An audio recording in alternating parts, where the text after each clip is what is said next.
स्वागत है आपका हमारे चैनल में। दिल्ली जयपुर हाईवे का खौफ, एक सच्ची घटना।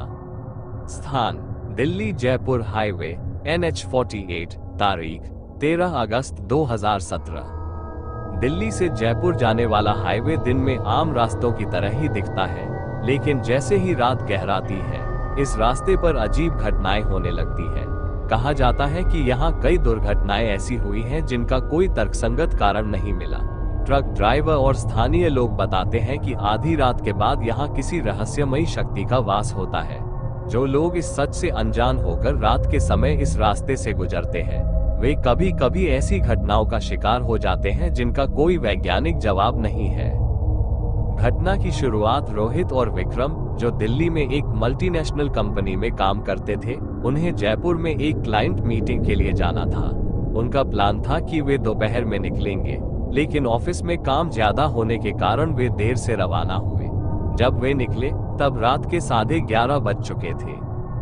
गुरुग्राम पार करने के बाद हाईवे पर गाड़ियों की आवाजाही कम हो चुकी थी। सड़क सुनसान थी और सिर्फ कुछ ट्रक ही इधर उधर दिख रहे थे। दोनों दोस्तों ने सोचा कि सुबह जल्दी पहुंचने के लिए तेज स्पीड से ड्राइव करना सही रहेगा, लेकिन उन्हें बिल्कुल अंदाजा नहीं था कि आगे क्या होने वाला था।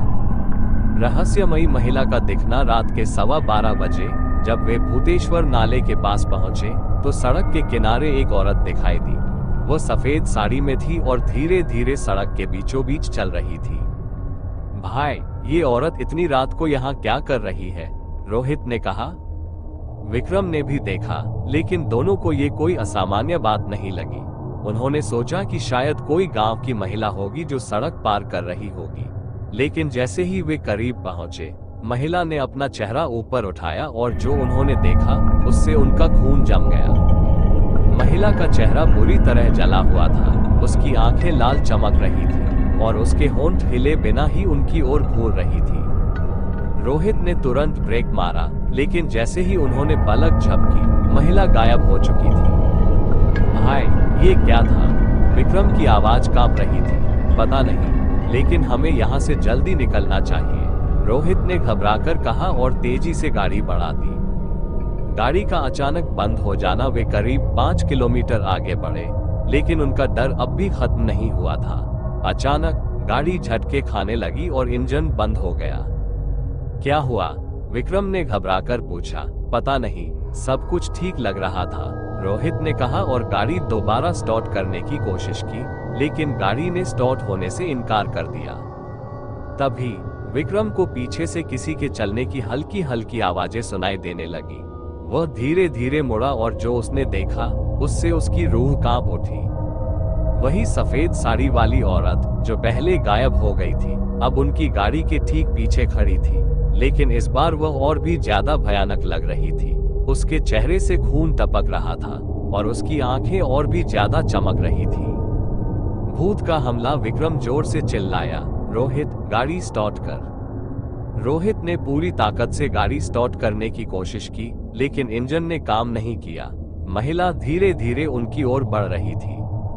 तभी गाड़ी का हॉर्न अपने आप बजने लगा और हेडलाइट्स जल बुझ रही थी। विक्रम डर के मारे हनुमान चालीसा पढ़ने लगा। तभी अचानक महिला ने गाड़ी के शीशे पर जोर से हाथ मारा। गाड़ी जोर से हिल गई। रोहित और विक्रम को लगा कि जैसे गाड़ी को किसी ने ऊपर उठाने की कोशिश की हो। भाई, ये हमें मार डालेगी, विक्रम रोने लगा। लेकिन तभी जैसे ही विक्रम ने हनुमान चालीसा का आखिरी शब्द बोला, गाड़ी अपने आप स्टार्ट हो गई। रोहित ने बिना कुछ सोचे एक्सीलेटर दबा दिया और गाड़ी पूरी स्पीड में दौड़ा दी।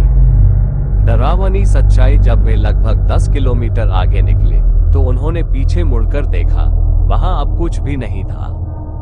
दोनों एक ढाबे पर रुके और वहां के एक बुजुर्ग मालिक से पूछा, क्या इस रास्ते पर कुछ अजीब हुआ है? बुजुर्ग व्यक्ति ने उनकी तरफ देखा और कहा, तुम लोगों ने उसे देखा, तुम बहुत किस्मत वाले हो जो बच गए। उन्होंने बताया कि कुछ साल पहले इसी जगह पर एक नवविवाहित दुल्हन का एक्सीडेंट हुआ था। उसके पति ने उसे धोखा दिया था और इस हाईवे पर छोड़ दिया था। अकेली डरी हुई वह मदद मांगने के लिए सड़क पर आई, लेकिन तभी एक तेज रफ्तार ट्रक ने उसे कुचल दिया। तब से उसकी आत्मा यहाँ भटक रही है, बुजुर्ग बोले। रात के समय अगर कोई गाड़ी अकेली आती है तो वह उसके साथ वही करने की कोशिश करती है जो उसके साथ हुआ था, गाड़ी रोकना, लोगों को डराना, और कई बार तो गाड़ियों के एक्सीडेंट भी हो जाते हैं। नतीजा, उस घटना के बाद रोहित और विक्रम ने कभी भी रात में इस हाईवे पर यात्रा नहीं की। जब भी वे इस घटना के बारे में सोचते हैं, उनका शरीर कांप उठता है। आज भी दिल्ली जयपुर हाईवे पर सफर करने वाले ट्रक ड्राइवर इस जगह से गुजरते समय हनुमान चालीसा पढ़ते हैं ताकि उस आत्मा की नजर उन पर न पड़े। तो अगली बार जब आप NH 48 से रात के समय सफर करें तो सावधान रहें, क्योंकि आप नहीं जानते कि कौन आपका इंतजार कर रहा है। अगर आप चाहते हैं कि आपको ऐसे ही सच्ची घटनाओं की कहानियां मिलते रहे तो हमारे चैनल को लाइक, शेयर और सब्सक्राइब करें। धन्यवाद। हम डेली 1 या 2 कहानी जो सच्ची घटनाओं पर आधारित है इसे जरूर हमारे चैनल पर डालते हैं।